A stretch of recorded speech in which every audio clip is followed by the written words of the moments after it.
to the lecture on involving least engaged communities in just sustainability transition policies, with the focus on the RFLL workshops.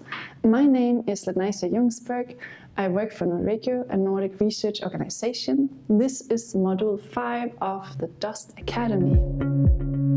Sustainability transitions are not only technological or environmental processes. They transform how we live, work, and relate to each other. They affect entire communities, they reshape local economies, jobs, mobility patterns, housing, and social identities. When change at this scale happens, citizen participation becomes essential to ensure that transitions are just and inclusive, and not just top-down. Participation builds legitimacy. People are more likely to support and trust decisions if they have been part of shaping them. It also enhances accountability. Decision makers can be held responsible for policies that reflect public needs and everyday realities. And it strengthens fairness, ensuring that no group bears disproportionate cost or is left behind. In this lecture, we will explore how Regional Futures Literacy Lab, the RFLLs, are designed as a practical strategy to foster citizen participation. The labs pay particular attention to the least engaged communities, those who are often more affected by transitions, yet least involved in decision-making. And the key learning objective is to understand how the RFLL method can engage these communities, build trust, and make policymaking more inclusive and legitimate. So why do we engage with the least engaged communities, the LECs? Often these are more affected and, as already mentioned, least represented in decision-making. They can face many barriers to participation. It can be social, economic, cultural, or geographic. Some may be willing to participate, but simply unable due to time constraint, health issues, or lack of access to information and transport. When these groups are excluded, the consequences can be serious. Distrust, resistance, and ultimately weaker policies can be a result. And by ensuring that participation is open, fair, and meaningful, we not only strengthen trust, but also improve the quality and legitimacy of sustainability transitions. The Regional Futures Literacy Lab were developed as a practical strategy to bring citizens, and especially the least engaged communities, into sustainability transition processes. The purpose is to enhance citizen knowledge and awareness, it is to build trust, it is to integrate local knowledge, and it's to provide a forum for citizens to express their hopes, their dreams, expectations, and also concerns about the future. Finally, the citizen can, with this process, be part of a more proactive and strategic positioning and provide input that can shape policy. So in short, the RFLL makes the future something that citizens can engage with, not just something that happens to them. And it turned participation into a process of learning, of trust building, and co-creation, and which is at the heart of a just sustainability transition. So when we start engaging with the LEC group, we can see that it somehow requires a systematic approach. And it's not just about inviting people, it's about understanding who is missing, why they are not participating, and how to reach them meaningfully. And we can think of it as a 4-step workflow. The first one is to define who are the communities that are more affected but least represented in the process. Step 2, gather evidence. Once we have a working definition, we can start draw on what does the surveys, focus groups, or interview or other existing data say about the participation of these groups. And maybe we already can draw on collaborations with NGOs or community champions, a local association who have contacts with these groups. So the goal in step 2 is to understand how the LEC experience the sustainability transition and what hinders and motivates their participation. Step 3 is about mapping the diversity. Within each region there may be overlapping subgroups.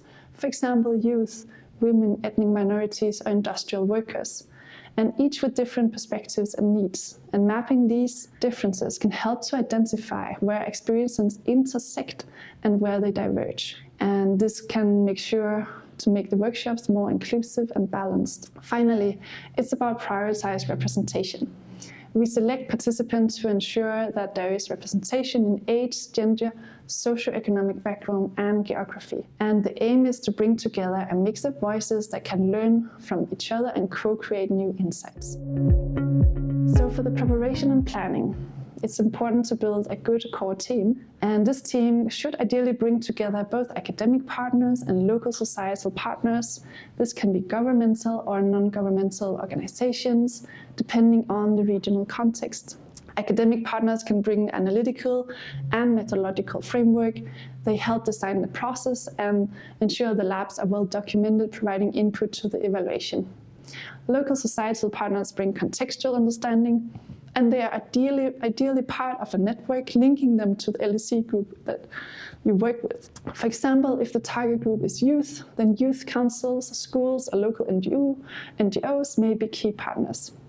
If the focus is on rural or industrial communities, then municipal representatives, labor organization, or business networks might be more appropriate. An important question to ask in this part of the phase is, what are the existing ties between potential partners and the target LEC community? Because those relationships matter. And the composition is not just an organizational step, it's a bit of a strategic foundation for inclusion.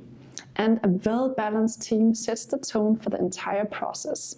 One that values diversity, builds trust, and ensure that the voices of the least engaged communities are truly heard and respected. So this slide here gives an overview of the least engaged communities that took part in the RFLL process across 4 case regions. And in Norrbotten in Sweden, the focus was on rural residents, people living in smaller inland municipalities who often feel disconnected from regional and national decision-making. And here the labs were aiming to bring rural perspective into the discussion on green industrial transformation and regional sustainability. In Leneisja in Germany, the least engaged community were young people. Although youth will be most affected by future transitions, they are often underrepresented in local political processes. And here the RFLL process created a space for young voices to express their hopes, worries and ideas for a post-coal future of the region. In Katowice, Poland, the focus was on the mining community, a group central to the region's industrial identity, but often left behind in the shift toward cleaner energy systems. And the labs provided a platform for miners and the families to discuss their experiences, values, and visions for a fair transition. Stara Zagora in Bulgaria. Here, the RFLL engaged with both civic activists and the mining community. This created an interesting mix of perspectives between those advocating for environmental and social change and those directly tied to the coal-based economy. Bringing these groups together allow for dialogue on tensions, shared values, and possible future pathways. Across all these regions, the aim was to amplify the voices that are more seldom heard and ensuring that transition policies reflect the realities and aspirations of those living the change and not just those designing it. And it's important to consider the language when you design the labs. And the term Regional Futures Literacy Lab itself may sound technical or even abstract to many citizens, especially those who may not be used to academic or policy language. And this is why it's essential to adapt the terminology to a local context. So we suggest that you can rename the labs in a local language to something that's more natural, familiar, and meaningful to the people involved. Some examples could be Regional Citizen Climate Forum, Regional Futures for Sustainability Transitions, Regional Transition Futures Forum. And what is here important is not really the label itself, but that the name invites participation rather than creating distance, because the framing and the title of the labs really sets the tone for this open dialogue that we intend to create. And we want to invite for something that's shared and something that invites trust and meaningful participation. This brings us into workshop 1, and the first workshop is all about building awareness and trust. And it's important here to create a safe and neutral environment where all participants can feel equally valued and that all voices are heard and all are valued with the perspectives. And something that facilitators can invite to is small group discussions or round tables that can help lower barriers and give everyone a chance to speak. Also, there is emphasis on creating an open environment with more listening and empathy rather than actual debate. This helps establish this shared tone of respect and openness. In Workshop 1, the policymakers can share their current strategies and policy frameworks, while citizens are invited to reflect on how these are experienced in their everyday life. The session ends with a collective reflection on what trust means in the regional context and how it can be nurtured and maintained through the entire RFLL process. This is some result from 3 case regions where participants answered the question. The workshop has changed my attitude toward policymakers. The light and green dark segments represent those who agreed or completely agreed that the workshop changed their view of policymakers. And in Nordregio, it's about 30 to 40% of participants that expressed that their perception had changed, while about 50% said that they neither agreed or disagreed, which is illustrated in the beige color. And a few people said that they disagreed,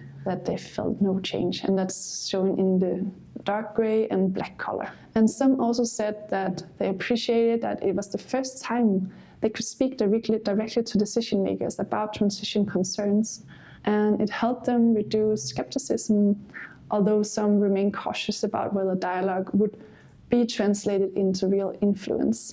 In Nordregio, the trend was largely positive.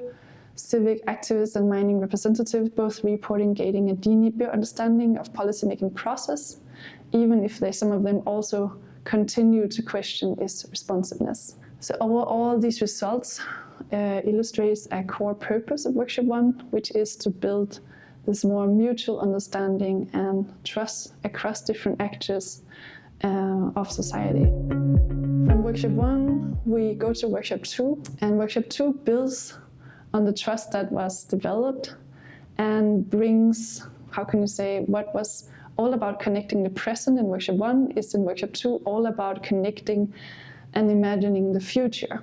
So here in Workshop 2, we invite the participants to think beyond immediate challenges and to picture how the region might look and feel and function in 10, 20, or even 30 years. And the process is divided into 2 main elements. First, we begin with the probable futures. Here, participants work in small groups to express their hopes, expectations, and fears about where the region's heading if things continue as they are now. And this exercise often surfaces some anxieties about job losses, environmental degradation, or depopulation, but also sparks some optimism about new opportunities for innovation and community resilience. Going from the probable future, we shift to preferred future, which is a more creative and empowering stage. Citizens imagine what kind of future they would like to see. What would a fair, thriving, and sustainable region look like for them? What values, relationship, and priorities would define that future?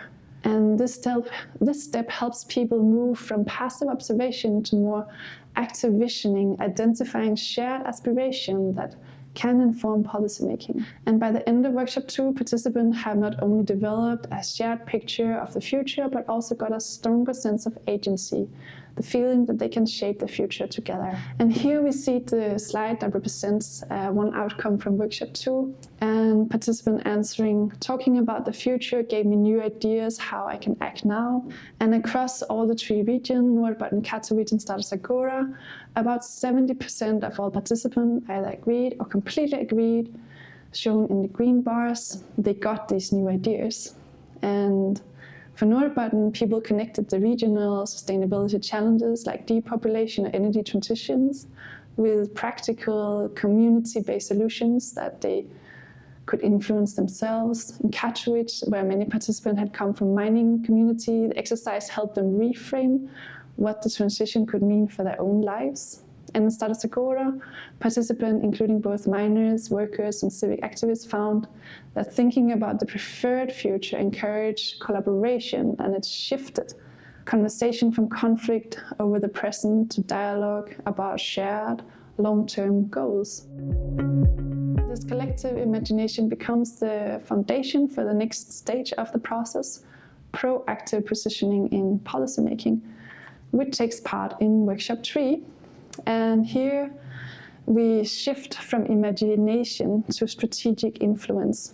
If workshop 1 built trust and workshop 2 explored possible futures, this stage is about turning ideas into actionable policy directions.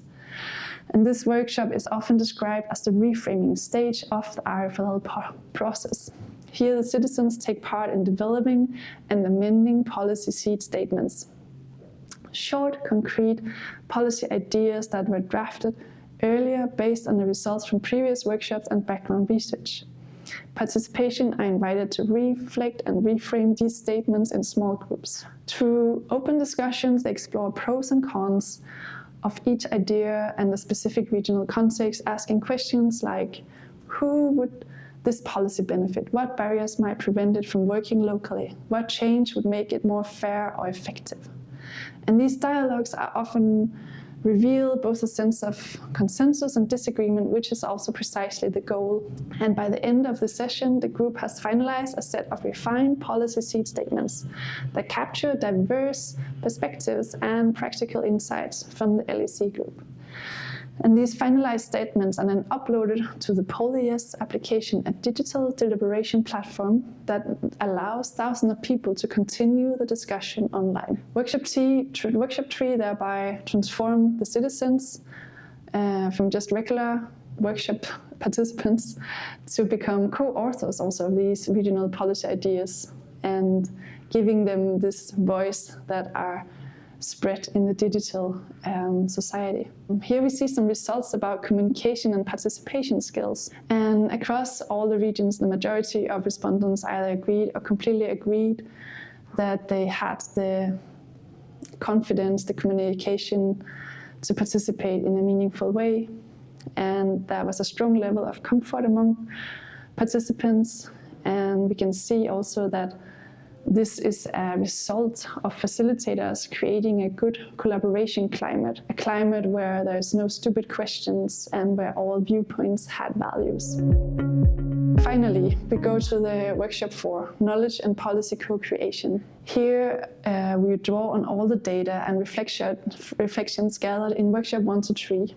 And also the results from the PolYes online deliberation platform, you can say. All these inputs, they provide a base for an informed dialogue, and they provide a base for discussion between citizens and policymakers, and for them to find not only different priorities, but also opportunities, a list, which is in the end is the final co-created policy recommendations. Here, all participants discuss how regional experiences and concerns can be better reflected also in EU, national and local policies, ensuring that local voices can inform higher level decisions. So in essence, Workshop 4 represents the culmination of the RFLL process. It turns the community dialogue into concrete policy input, helping regions move from participation to influence, and from shared learning to shared governance in sustainability transitions. And when you have finalized the co-created policy recommendations, there are several places where you can share these insights. And first of all, we see that there are a vast amount of digital forums and platforms, and these include project websites, interactive dashboards, and social media. And these are, many of them, ideal for sharing the policy recommendations, which can include invite feedback from this broader audience, having comments on publishing the recommendations on such arenas. Then we have the political and decision-making arenas. This is where recommendations often can have the most direct influence. They can be represented to municipal councils, regional assemblies, or even parliamentary committees are included in official consultation responses or national or EU level. Could also be ongoing policy processes and strategies. RFLL output can be directly feeding into these strategies and framework. Could be roadmaps, municipal development plans, or EU transition programs. There's also something like physical meetings and community forums, and these are also important for maintaining local dialogue, and through citizen meeting, cultural centers, or association gatherings. Results here can be discussed in a familiar setting and spark new local initiatives. And finally, there's the civil society channels, and they are also ideal to share these co-created recommendations, and it could be networks through youth councils, interest groups, or so what we call popular movements. These organizations can champion citizen perspectives and help them into advocacy or project-based actions. So altogether, these arenas can ensure that the outcome of the RFLL don't just stay within the project, but they can circulate, inspire, and influence across multiple layers of governance and society. And looking a bit on the results from workshop 4, participants were asked to respond to the statement, "I have gained insight on how my community can participate in and influence in policymaking." And the majority of all participants either agreed or completely agreed that the workshop had deepened their understanding of how policymaking works and how citizens can play a role in shaping it. Overall, these results really illustrate that participation builds awareness, not just about local issues at stake, but also about the whole governance processes and how they are run in themselves. So by the end of the RFLL process, participants were overall better equipped to see themselves and their community as active contributors to just transition policymaking, and moved from being not just passive recipients, but more active co-creators. So turning dialogue into the change, lessons for inclusive transitions. To sum up a little bit of what is the RFLL strategy and what can it do, it makes participation practical. It underlines that language and accessibility matter. It's about representation and bringing intention into that, aligning the team together with the partners, together with the LEC group that you engage with, and also going from dialogue to impact, making sure that the RFLL outcome can feed into multiple arenas, both from local councils in the regions to also EU strategies and policy processes. And with those words, I have come to the end of this lecture. Thank you so much for watching. If you have any questions, you can let me know.